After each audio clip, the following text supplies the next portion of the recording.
Hey, everybody.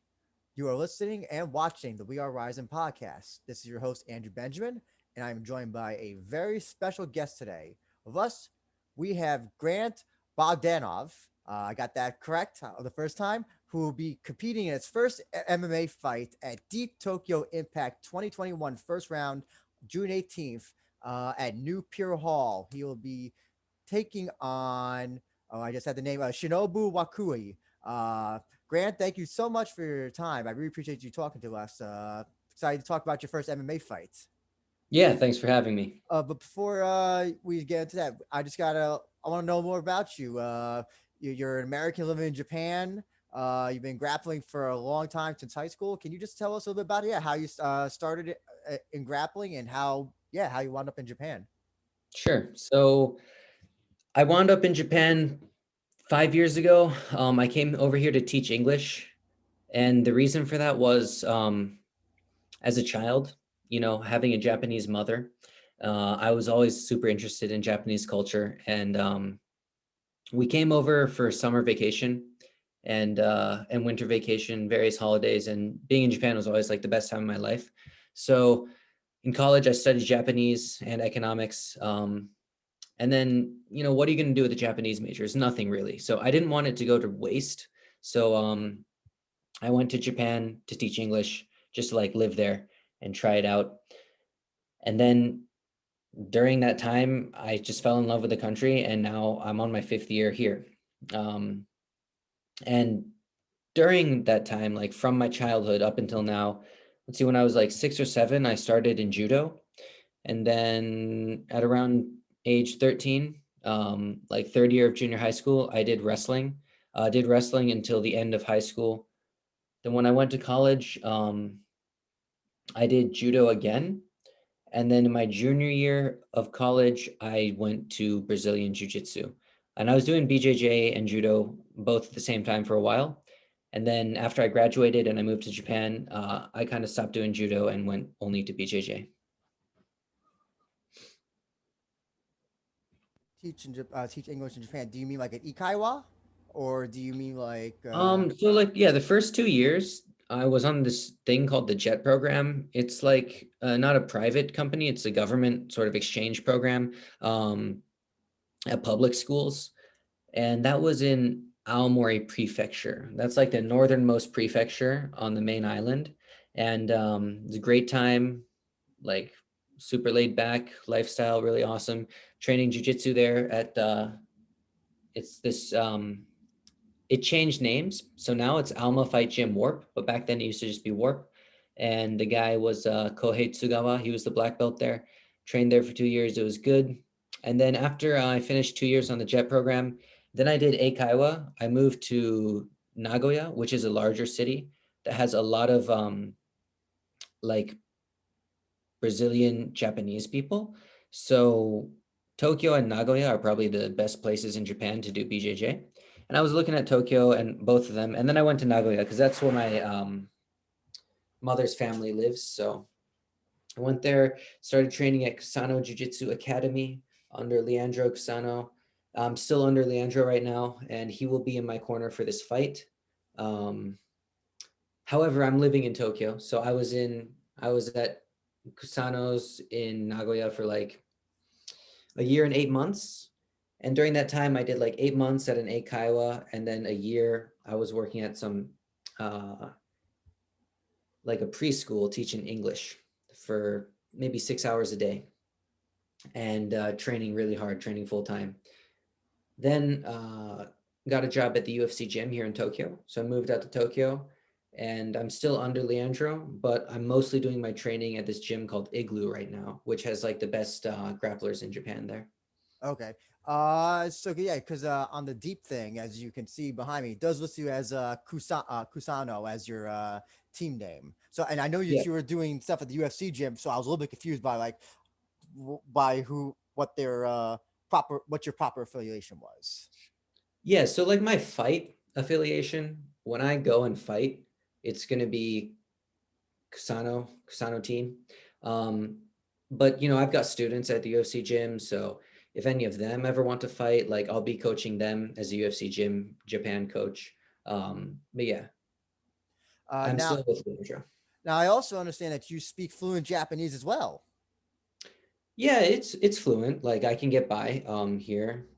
I don't really have many problems. Obviously, it's not native level. Like if you didn't grow up with it as a child, you'll never really get to native level. But yeah, it's enough to get by.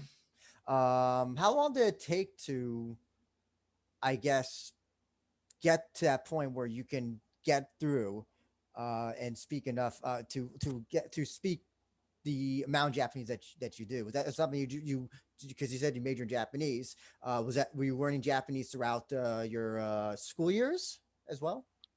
So as a child, I think we watched some like Japanese anime as kids, like the Ghibli films and stuff. Um, and then when we went to Japan, we would speak Japanese with our cousins and our family members over here, but we didn't really receive formal education in Japanese, and we didn't really use it at the house at all. Um, when we had like Japanese food and stuff, we would use the names of the Japanese food, but yeah, very little influence at home. When I went to college, but from that I gained like pronunciation and like a base at least. And then when I went to college, the college courses really helped to bring like that sort of intuitive Japanese to more like an academic context. And then I studied really hard and learned like formal Japanese, reading, writing, and got really good. And then when I came to Japan, I just kept getting better and better, especially because I was doing jujitsu. Like you have to use the language. If they don't speak English, like you have to use the language to communicate. And you make friends and stuff, and you're using Japanese. So yeah, my advice, if anyone wants to learn Japanese, is hit the books and do all that stuff, and like watch anime and do all that. But also try to put yourself in an environment where you have to use Japanese, like where people don't speak English, and challenge yourself in that way. That's the answer I always hear, that for Americans is that they learn the most Japanese through anime.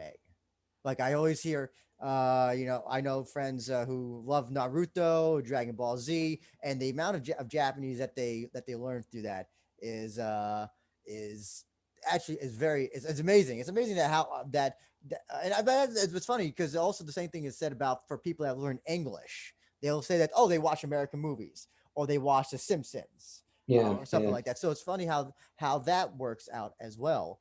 Um, so in terms of grappling, and we've been in Quintet. I think you've also done the IBJJF in Japan, if I'm correct.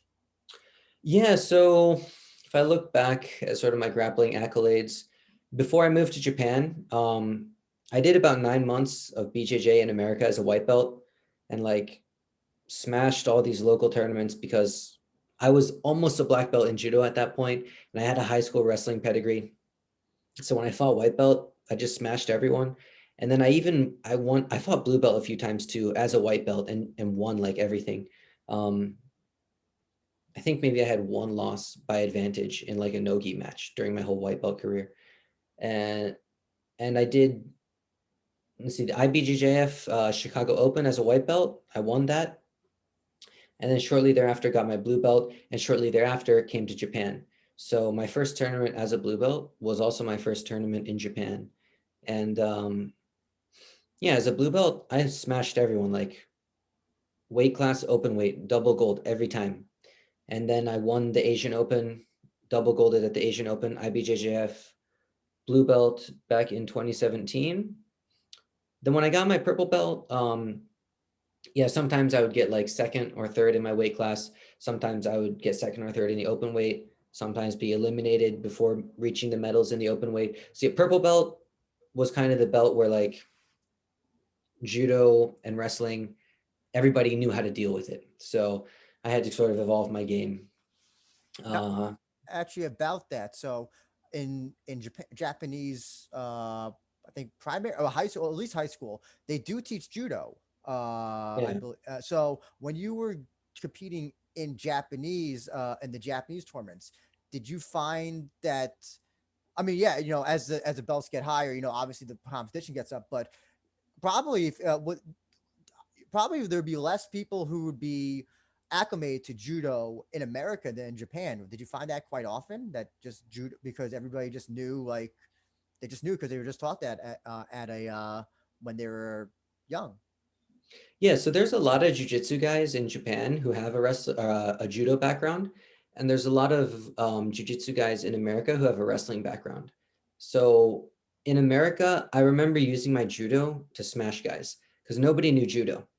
So like if people would shoot in on a single leg or something, I just use uchimata and like launch them, or just like foot sweeps and stuff. And then in Japan, so a lot of these guys don't know wrestling. Mm-hmm. So I don't know how many years ago, maybe like 6 or 7 years ago, the IJF, International Judo Federation, banned like leg grabs completely. Oh. A few years before that, you could just grab the legs freely. And then they made it so that you can't grab the legs unless you're like countering a technique. And then they finally just got rid of it altogether. So like a lot of the judo guys that I fought in jiu-jitsu competition in Japan had no idea what to do when you grab their legs. So it was so easy to shoot in and use wrestling on judo guys. And also vice versa. If anyone knew wrestling and they tried to shoot in, counter it with judo. Okay, okay. What would you say is the main difference in training regimen in Japanese jiu-jitsu versus American jiu-jitsu, if there is any? Um, so I can't really speak about it as a whole, but from my experience, the class sizes in America were huge. So I trained at my university club back when I was a college student, and there were probably like three competition sized mat spaces there. So you could get 30 to 40 people in there rolling at the same time comfortably. And in so yeah, you'd like it's weird because in Japan, there's so few people doing it in such a small space that yeah, you maybe have like three groups rolling at a time. And that's one of the major differences. One of the other differences, I would say, not really related to America versus Japan, but like within Japan. So there's a lot of like Japanese Brazilians, and then there's a lot of just like Japanese people. And so I'm with Leandro Casano right now. So that's like what I would consider a Japanese Brazilian gym. Yes, there are Japanese people who train there, but it's like 80 or 90% Brazilians. Mm. Um, and so there it's like warm up or like jumping jacks, shrimps, that kind of stuff. And then a little bit of technique. As far as I can tell, kind of just like random technique, whatever the instructor's feeling on the day. Um, and then most of the class is sparring. So like 40 minutes of just free rolling. And at Kusano's, like, I think they did have a monthly theme or something for technique. And also they did do some specific training, but mostly, yeah, it's warm up, 20 minutes technique, 40 minutes sparring. And in Japan, there's a little more like there's less sparring, I would say. At the Japanese gyms, there's less free sparring and more like technique and drilling and specific training. Hmm. How about the gi and no gi aspects? I feel like Japan at one point was all about the gi, but now they're I don't want to say they're embracing no gi, but it's definitely becoming more it's becoming less about the gi. Would you say that as well? That's also a factor. So whether it's in America or Japan or anywhere in the world, gi is number one, like undoubtedly, still. IBJJF World Championships in the gi, that's the number one biggest title you could ever get. Um, and that's for like the general public, right? The general public, they love the gi. They like normal people who aren't super hard competitors, they love putting on the gi, like maybe doing some self-defense, having a competition like once or twice a year. So gi is king for the general population. But if you're like a super hard competitor and you want to make money for your fights, no gi is where it's at. You're going to get super fights. You're going to get like MMA crossovers. You might be able to do a grappling match on an MMA card and get paid to do it, right? everybody who fights in the gi is paying the IBJJF in order to fight and then get some notoriety and get sponsors or whatever. But like in no gi, it's so much more lucrative and it's so much more entertaining. Um, People who don't practice jujitsu maybe will watch it rather than like the gi competitions. If you don't really do jujitsu, you don't really watch jujitsu. And like for me, if it's someone I know, I'll like get up and watch their fight, but I don't really enjoy like watching jujitsu unless it's someone super famous, you know. But nogi, it's a show, it's entertainment. The future of the sport, as far as like going towards entertainment value, kind of like towards the UFC, it's going to be nogi. And then I see gi as sort of becoming like an Olympic sport type of thing. Mm-hmm. Mm-hmm. And actually, Hmm. actually, And so you know what, Grant? And I'm sorry that I'm just bursting in here. I mean, hey, Burst I Chris. in, just burst woke in. up and I just came to this chat, but still, when it came, I mean, I got a couple of questions to ask. First of all, where are you originally from in the United Oh, States? And second of all, as far as the whole, jujitsu thing, I know that you're obviously originally from that, and you just talked about the fact that, people need to not make it more entertaining as the UFC. Like people enjoy submission grappling fights. What are your thoughts about, outsiders trying to get into combat sports from your perspective? Yeah, I think BJJ is like one of the best martial arts or combat sports that anyone can start because in the beginning, like you're gonna learn how to balance and use your body and like move on the ground. A lot of people are good walking upright and running back and forth, but they don't know how to move sideways or move like on the ground or put their hands on the ground so that their feet can move. So BJJ will definitely get your physical abilities and balance up. And then you can learn self-defense and at the same time, like get in really good shape. Um, and if you choose to, you can go on to be a competitor in the gi or without the gi or even MMA. So yeah, I'd recommend BJJ as like the starting martial art for anyone. No bias at all, of course. one thing that you brought up a very interesting point about. Yeah, I can understand that, Grant, but I can understand that, Grant, but I was basically asking, what are your thoughts about those from outside the world of combat sports? Like, basically celebrities and stuff like that trying to get into combat sports, not just Oh, okay. jujitsu. Um, yeah, I think it's a good idea. I think combat sports are like really good for your physical health and your mental health too. You can like make friends, get empowered, get your confidence up. Yeah, combat sports will change your life, whether you're in them or not. If you're an outsider, you should give it a try. I think Understood.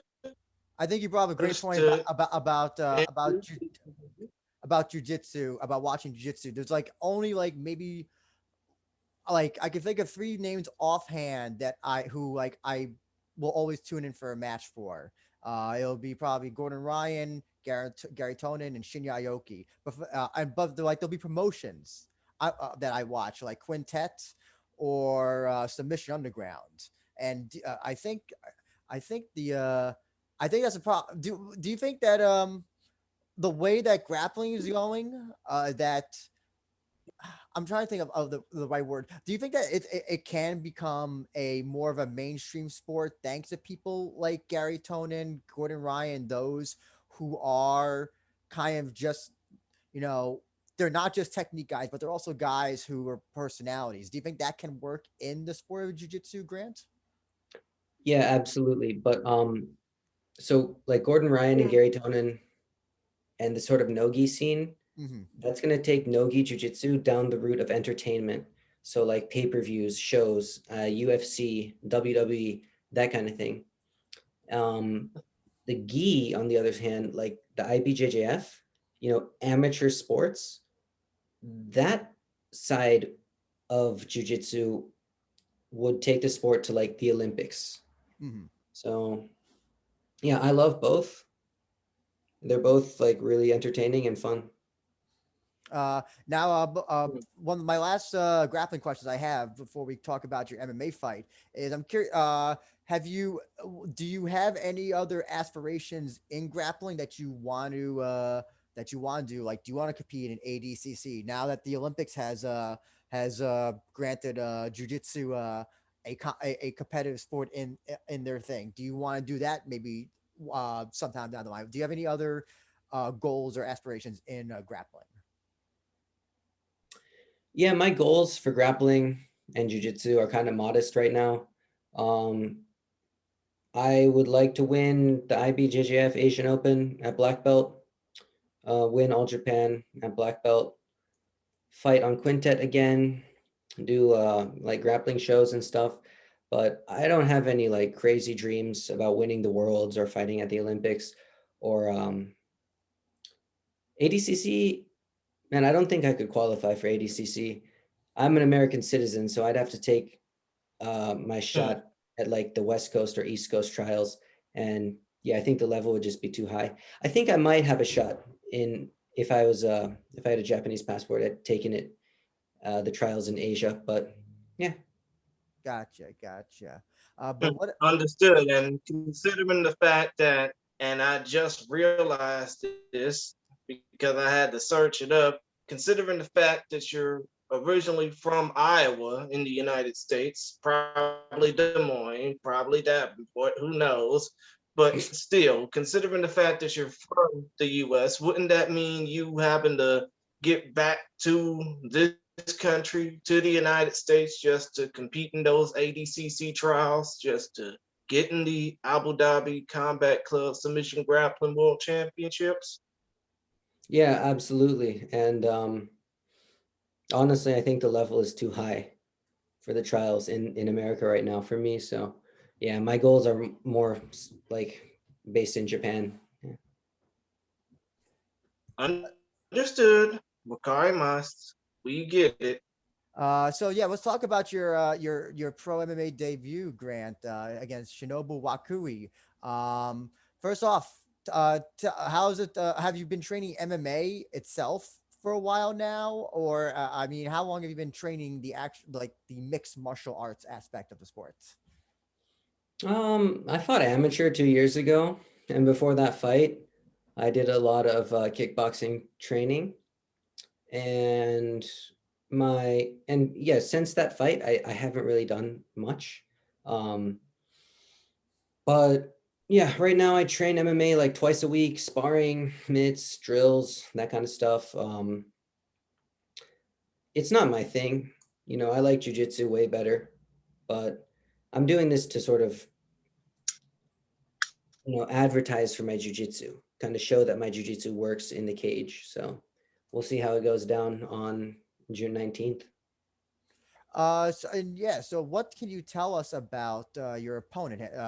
Since this is your first MMA fight, I mean, like, have you decided to watch videos of him, or are you going in there cold, or your coaches doing that? That's how do you preparing for your opponent? Basically, I've watched what videos I can find of the guy online.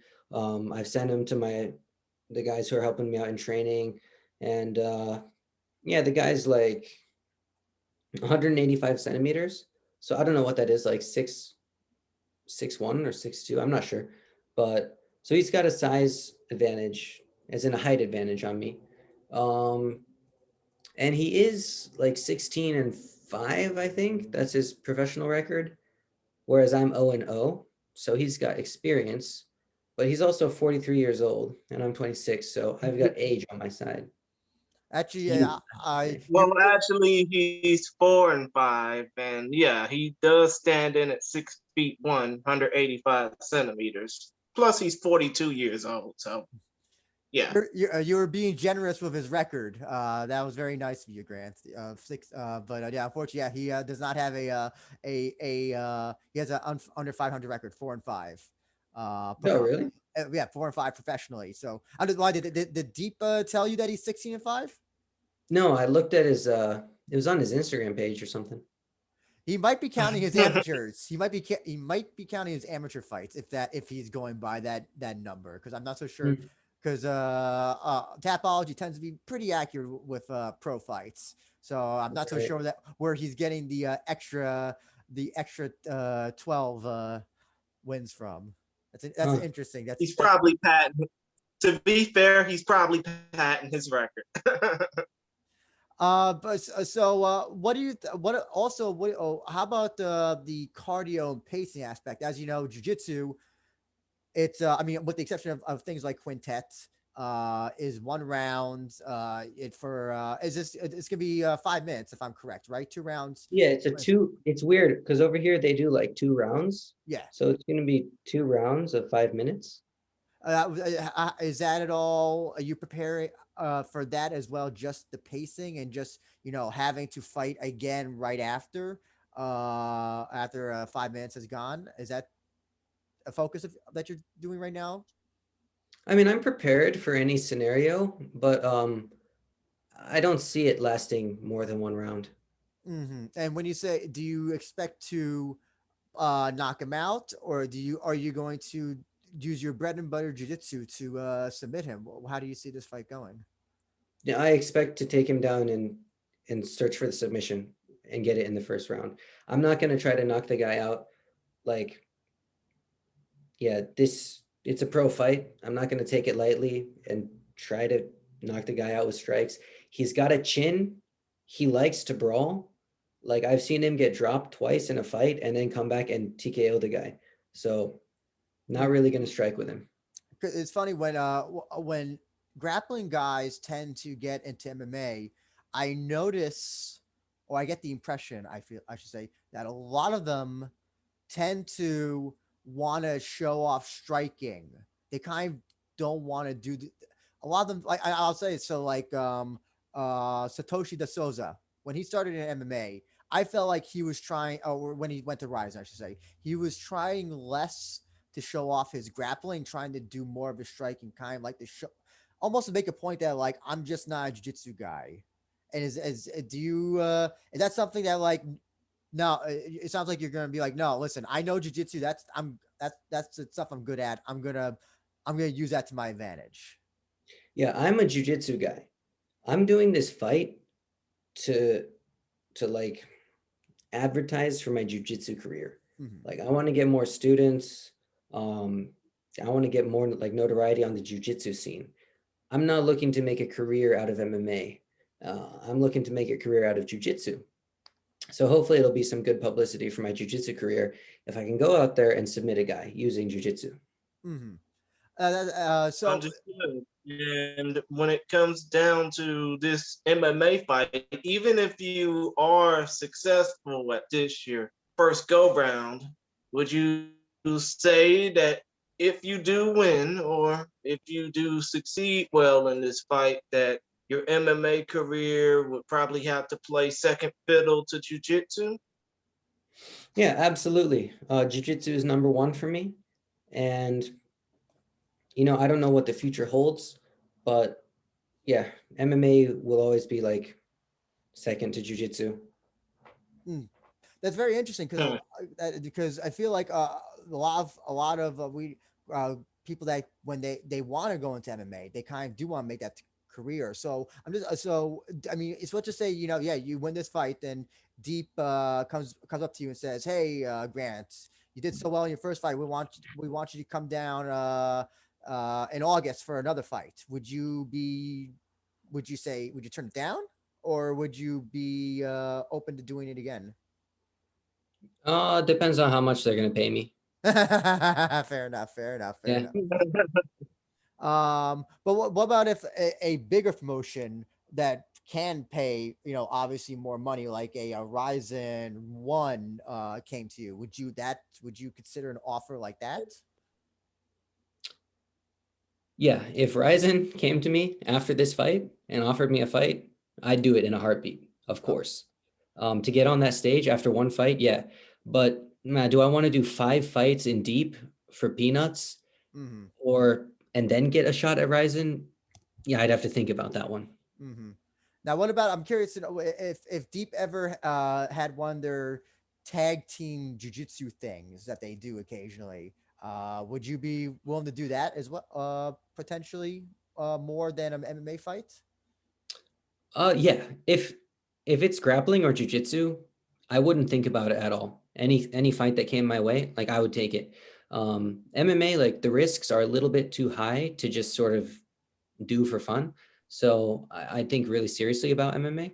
But yeah, if it's a tag team match, that sounds fun. That sounds like it could get confusing with the rules and stuff. But sure, I'd do it. Why not? Mm-hmm. And so curious to know, since it sounds like you do want to do you are a grappler first and foremost. Is there anybody in the grappling world? And I guess now we kind of have to put it in context of the pandemic because probably we won't be traveling to do a lot of jujitsu stuff. So in Japan, I'll say, is there anybody who? I'm not asking you to call out anybody, but who you'd be interested in having a match against? Yeah, I want Tomoshige Sera from Mm-hmm. Carpe Diem. Mm-hmm. Mm-hmm. Mm. Um, I almost fought him at Quintet, or like if I would have won my first fight, I would have gotten to fight him at Quintet. And yeah, we fought at the same tournament last year in July. And yeah, I've wanted to get my hands on this guy for a while. So yeah, When I you would totally like to grapple him. when you say you get your hands on him, do you mean that in a respectful way, or are you saying that in a I don't know? Is that a little bit of fighting words, as they say? Um, I mean, the guy's got a name, he's got fans, he's good, he's a good competitor, and yeah, I'm looking for someone with a big name who I could take out, you know? So, Mm-hmm. Mm-hmm.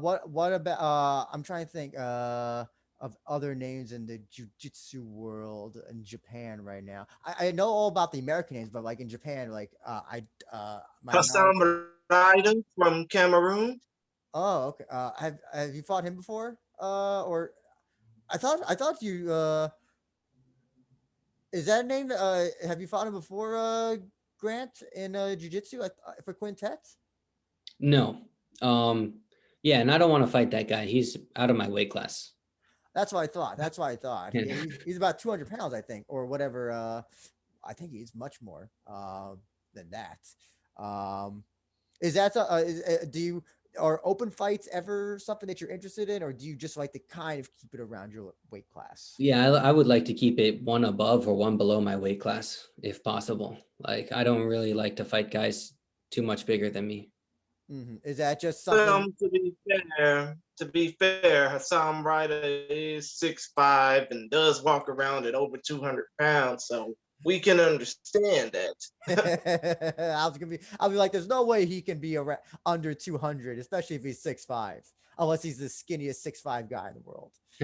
Um, but I know we haven't. I also want to talk about Quintet a little bit. Just like I think that's probably my favorite graphic promotion right now. That is like the I have the most fun watching that. It is the most interesting concept.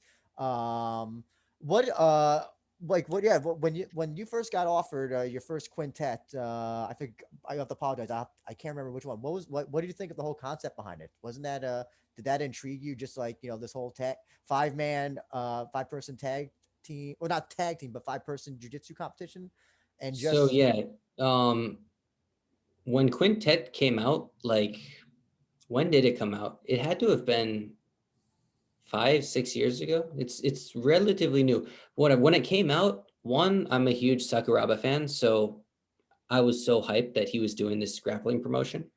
And then they got like huge names to do it. Like they got Gordon Ryan in there before. They Mhm. got all these like legendary MMA guys. They did that show Josh in Gordon America. was behind it as well. Yeah. And so Quintet for me is like hype. And then when that offer came to me, um, I was like ecstatic. I couldn't believe it because I had been watching that show for so long, and to actually get on it, yeah, that was like a dream come true. To be honest, like I went and I fought to a draw, and then our team like drew every match and we lost by decision. So Mm. as like a result, it wasn't really the best result. But as an experience, yeah, it was like the pinnacle of my career just to be on there. I need to also ask you about that. So one of the things I find fascinating when I watch this is that the referees are literally demanding action every second. And when you watch boxing, when you watch MMA, the referees give a lot of leeway when there's nothing going on. But in Quintet, I think there's maybe about less than a second of no action before they give a warning. What do you think about that whole thing about the just the strict, just the, like that strict? Yeah, you better be doing stuff like at every opportunity for Quintet. Um, I think it's a little excessive. It's hard to generate action when the opponent is really good. If two guys are at the same level and they're both really good, there's a lot to lose. So you don't want to make a mistake. So, like, if you want to make entertaining matches, it's good to have the quintet format because then you get guys of different levels like hitting each other or different body sizes. So if it's a big guy versus a small guy, yeah, you're going to see a submission quick, right? Or if it's like a Hmm. judo guy versus a jujitsu guy, the jujitsu guy is probably going to leg lock him. Or if it's like an MMA fighter versus a jujitsu guy, maybe the MMA fighter takes him down and gets a guillotine or something. So that's why I like quintet. But sometimes you do get those matches where two guys are just evenly matched and it is boring. And in that situation, like the refs should kind of just let the guys do their things and not really demand action when two guys are at the same level, you know? Mm-hmm. Mm-hmm. Because also, jujitsu is, it's kind of like chess. You kind of just don't. You're not. It's not really a sport you can be really. You can be You brazen. basically have to make. You basically have to make. Ah, damn it! You basically have to make the best move your next move, so to speak, is what Andrew's trying to get at No, yeah, because with the whole human. if you think about it too brazenly, listen, suddenly your neck's exposed and you're choked out, or you're heel hooked or whatever. Well, I know they don't allow heel hooks in Quintet, but actually, that's a good question. I want to bring up with you as well, Grant. With the IBJJF changing the rules to allowing heel hooks now, I'm curious to know, what do you think about that? Are you happy with that they're allowing heel hooks for competition? Yeah, absolutely. I think heel hooks should stay out of the gi. I think there's some really cool techniques and stuff from the 50-50 position in the gi and like inverted positions and stuff that would cease to exist if heel hooks were allowed in the gi. So I think the gi should stay no heel hooks. But the fact that they're putting in heel hooks and no gi, I think that's great. Heel hooks are as much a part of the game as like arm bars are. So yeah, it's part of like the holistic aspect of the art. That was something that the IBJJF had been criticized for like a long time, like reaping and heel hooks and stuff. So now that they have it, I think that's great. It's a huge step forward for jujitsu. But are you a heel hook type of person, or is that, or do you just like, is that is heel hook game not really part of your repertoire? Yeah, I don't really heel hook so much. Leg locks, my favorite leg lock's probably the knee bar. But yeah, having the heel hooks, it's good. And also, like, if people only want to go for heel hooks on you, it's pretty easy to just squash and defend them unless they're really good. So it goes both ways. Like, you don't have to be good at doing them.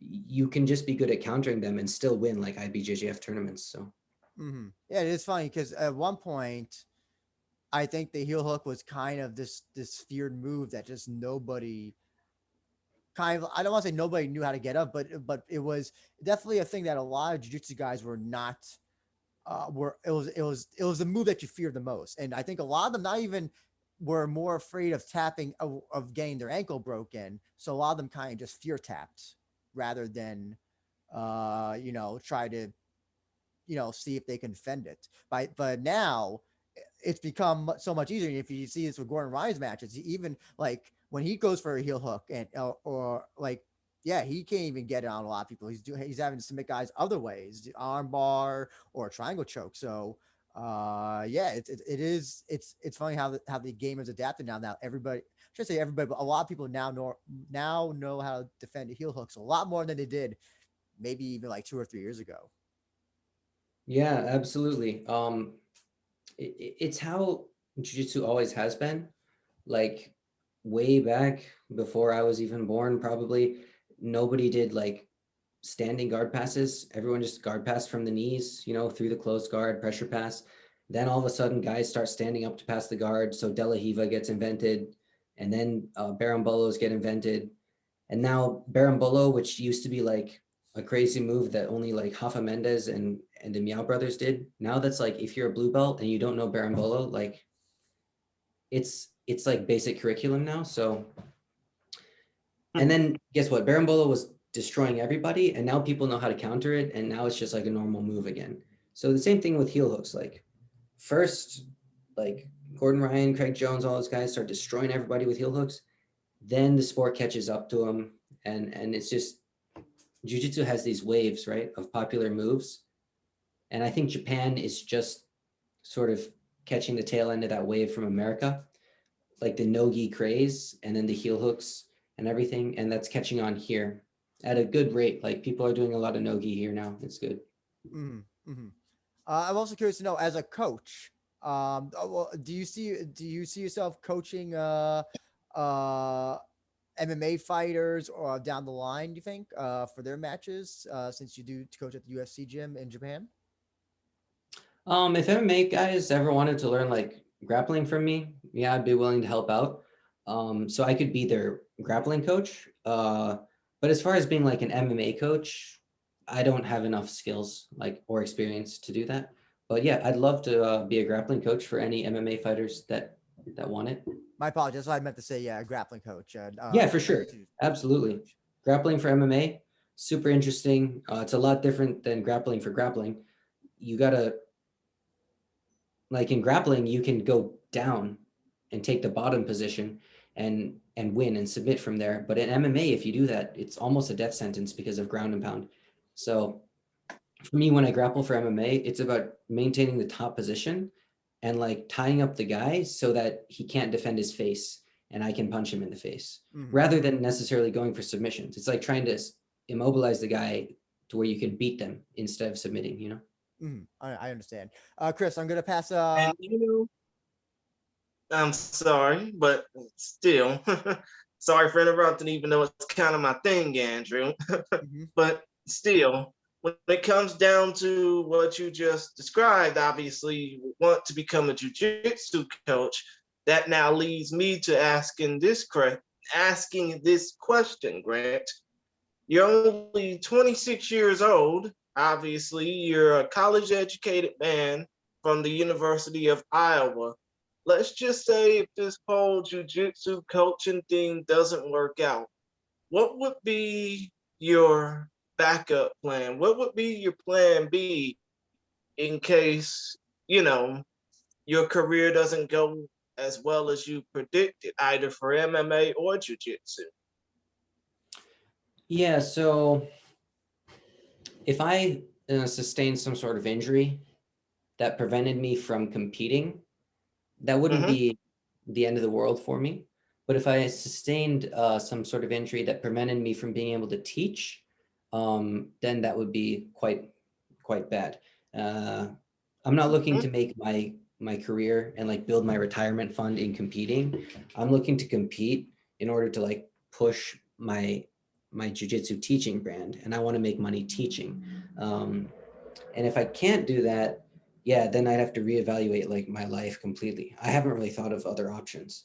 Um, I'd like to still remain in the sport, maybe doing like tournament promotion or maybe like importing like jujitsu gis from abroad and selling them in Japan, doing something related to the sport if I can't actually do the sport. Basically, you would probably want to get the sport of jujitsu over off the mat, so to speak. Yeah, yeah. I have a question. One of my last questions for you as well. I'm curious to know, what does your family think about you going to your first MMA fight? And the reason why this question was triggered into my head, so a Adam Bogdanove followed us on Twitter, and I'm gonna guess that there's probably a relation between you two. Yeah, that's my dad. Mm, So my parents, My mom and my dad, they're against it. They don't like it. Um, Understandably, you know the risk it carries. Like no parents really want to see their kid doing that. I don't know. Listen, the jiu-jitsu. I used to be at Sarah's school in Long Island. Trust me, there's a lot of parents that want to see their kids beat the crap out of other kids. Yeah, my I parents. mean, you have to think of it, Grant. You're from Iowa originally, so there's a lot of people in that particular state that, would just love to see their kids compete. I mean, I don't see how your parents would probably say no unless there's obviously risk to it. But Yeah, sorry, so go I've ahead, been Grant. doing judo and jiu-jitsu for a long time, and with the grappling sports, they're okay with that. But when it comes to MMA, there's like concussions, cuts, broken bones, that kind of stuff. So my brother's Mhm. down though. My brother thinks it's great. He's supporting me. Right, understood. Uh, But still, what does your parents think about you competing, not just in MMA, but about a good 5 or 6,000 miles west, so to speak? Um, yeah, they support my jiu-jitsu career and stuff. Before I started jiu-jitsu, I was kind of just like wandering around, just doing my thing, really didn't really have much of a purpose. And then when I found jujitsu, I started to get really into it, make a lot of friends, find some purpose. My parents saw how happy I got once I started jujitsu. So they love jujitsu and the fact that I do it and compete in it. Mm-hmm. mhm. Understood. I was good because And Christian, go ahead. Sorry. Andrew, No, go ahead. Go ahead. Go ahead. I know there's a little bit of delay, but you could go ahead and ask your question. and when it comes down to your debut fight, obviously, I can't really say what would you say to your opponent? If he were listening to this, he probably doesn't because he probably doesn't have social media. But let's just say, what would your fight team say to you, in order to get you prepared for this fight card if you were going through the motions right now, getting ready to go out into that cage and compete? Um, yeah, maybe when the first punch connects, don't get excited and blow my wad in the first round, like go slow, stay calm, conserve the energy, um, hunt for takedowns, get the takedowns, hold him, you know, punch when you can, but focus on holding, look for the submission, don't force it. Yeah, stay calm. That's all. Okay. Okay. Understood. Actually, Andrew? yeah, I do have actually one question. One burning question. I know you said you don't like to fight outside your weight class, and I know that MMA isn't really your thing. But I really gotta know this, Grant. Let's just say if Rizin came, I know you said you'd be interested in fighting for Rizin if they came to you. What would you do if Rizin came to you and said, "Hi, Grant. We would like you to have a fight against Shibatar." I Oh, God. don't really know who that is. Isn't he like some celebrity or something? He's Yeah, a he's a social media influencer, Well, so to speak. he's a YouTube pro. He's a pro wrestler from Japan. He's got like 3 million people on followers on YouTube. He had a fight with Ryzen last year for the New Year's Eve Last show. December against a K1 fighter named Hiroya. Yeah, and basically he's kind of like I guess you call him a meme fighter. So like basically I asked my burning question for every fighter that's in Japan going forward is going to be asking if they would fight him just because I like to know their actual if their response. Because that's unfortunate thing now is people fighting YouTubers, and Japan is no different than here. Yeah, absolutely. I'd fight that guy. I'd fight CM Punk. Like, Are you a pro wrestling fan? Are you a pro wrestling fan by any chance? not so much, not so much. Okay. Okay, gotcha. Because you referenced CM Punk. I was like, oh, you gotta be a pro wrestling fan if you're calling him by calling CM Punk CM Punk. But okay, But yeah, actually, so yeah, before you go, Grant. What you basically say is you fight anybody, anytime, anywhere. Hell, you would even fight Andrew, to be honest, Well, no, because as long as the money and opportunity is right. well, I would turn that down because Grant's way above my weight class by about 20 pounds. So I would not. I would preferably not want to be in that situation. Grappling will be different. Grappling will be different because I know it would end in less than a minute and it would be less painful. Um, but Grant, There's always a such thing as catch weight. Let's be real. that's true. That's true. Yes. But Grant, I also want to give you an opportunity. You know, this is your first MMA fight. Um, I want to give you an opportunity to say whatever, any last statement or comments that you want to say about your fight coming up, your opponent. The floor is yours, and you can say it in English, and you can also say it in Japanese if you'd like to. All right. And also, if you have any social media or anything that you'd like to plug, feel free. Awesome. Thanks a lot, guys, for the platform. Great talking to you. Thanks to everybody who listened. Check me out on Instagram and Twitter at Grant Bogdanove. See my name on that poster over there in the background. There's going to be big things coming for me this year, like stuff that's kind of been going under the radar. But after this MMA fight, things are going to start moving really fast. So if you're interested in jiu-jitsu, MMA, grappling, quintet, that kind of stuff in Japan, follow me. You guys are going to see some good stuff coming up this year. Also, you have a YouTube channel as well, if I'm correct, right? Oh yeah, I got a YouTube channel. I kind of do it just for fun. I uploaded like some technique videos, some vlogs, yeah, some weird stuff from when I was younger, but try not to look for that online so much, guys. I unfortunately, so whenever I find we interview a fighter or somebody who has a YouTube channel, unfortunately, I start from oldest and then I go down to the youngest, to the most recent fights. To Most the recent latest, stuff. so you go from earliest to the latest to the Yes, newest. yes. So I won't say what those videos are, but I'll just say they're interesting. I'll say they're interesting for anybody who decides to check out your YouTube channel, Grant. But but also, do you want to have any statements or comments that you want to just say about your opponent, positive or negative? The floor is yours. Oh, yeah, I mean, I don't know the guy. I hadn't heard of him until now because, he's a striker. He doesn't really run in the jiu-jitsu circles or anything. But yeah, hopefully we have a good fight. Hopefully we put on a show. Classic striker versus grappler matchup. You guys are going to be in for a good one, June 19th. And as well, do you want to say in Japanese as well, in case he does see this video, he will be able to understand it? No, it's all good, man. Okay, no Yeah. problem. No problem. Yeah, I'll talk to him at the weigh-ins or after the fight. Yeah. Okay, great.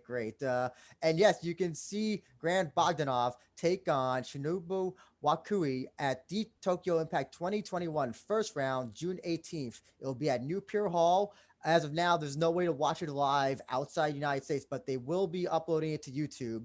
Hopefully, the same week or the week after that the fights happen. Deep is pretty good about that, the turnaround of that. But Grant, well, thank you again for your time.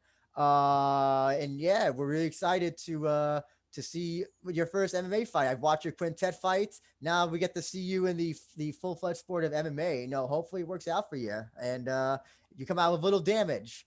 And yeah, we're definitely looking forward to it. Thanks a lot, guys. Thanks for having me. Check out the fight. I'll see you guys soon. Oh yes, yeah. Anytime that you're on Quintet, we definitely would love to talk to you about your Quintet matches when that happens again. For sure. I'll keep in touch.